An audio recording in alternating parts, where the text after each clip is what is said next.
ప్రపంచంలో almost all except some countries only ఏళ్ళ మీద లెక్క పెట్టేయి అంతే. ఎంత గొప్పవాడవయ్యా నువ్వు! ఈ సత్యాన్ని ఎరిగినా ఎవరైనా నమ్మొచ్చు. అయ్యా, ఆదివారము ప్రపంచ దేశాలలో పెద్ద వెల్ నోన్ కంట్రీస్లో సెలవు దినమా? ఎవరికి ఉంది ఆధిక్యత? ప్రభువా, నీవు లేచిన పునరుత్థాన దినము ప్రపంచానికే ఒక సెలవు దినము. చాలయ్యా, నువ్వు నమ్మగలిగితే ఆ ప్రభువు మీద విశ్వాసం ఉంచడానికి ఇదొక్క మాట చాలు. మరి ఈ సెలవు దినమైన ఈ ప్రభువు దినము ఆదివారమున సహవాసానికి ఎవరు కూడుకున్నారు? ఆదివారమున పరిశుద్ధులైన అపోస్తలులు కూడుకున్నారు. యేసు ప్రభువు వారు చనిపోయి పునరుత్థానుడైన తర్వాత అపోస్తలులు యూదులకు భయపడి తలుపులు వేసుకొని కూడుకున్నారు.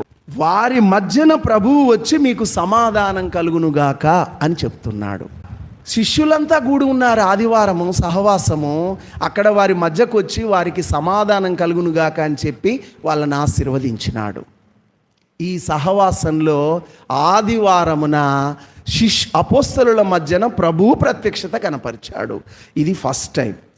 తర్వాత మళ్ళీ చూడండి 26, 8 దినములైన తర్వాత ఆయన శిష్యులు మరలా లోపల ఉన్నప్పుడు తోమా వారితో కూడా ఉండెను.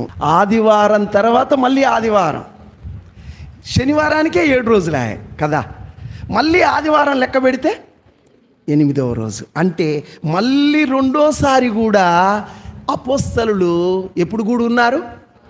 ఆదివారమే కూడి ఉన్నారు. మళ్ళీ వారి మధ్యకు ప్రభు వచ్చాడా లేదా?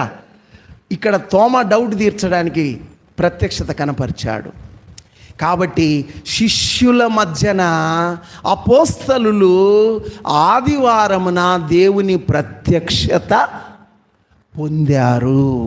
భక్త యోహాను ప్రకటన గ్రంథము రాసిన వ్యక్తి, యేసు ప్రభు రొమ్మున ఆనుకొనిన ప్రియ శిష్యుడు. ఇతడు ఏ రోజు ప్రత్యక్షత పొందినాడు? ప్రభువు దినమందు నేను ఆత్మవశుడనై ఉండగా, ప్రభువు దినమందు ఆత్మలోన దేవుడి ప్రత్యక్షత పొందుకొని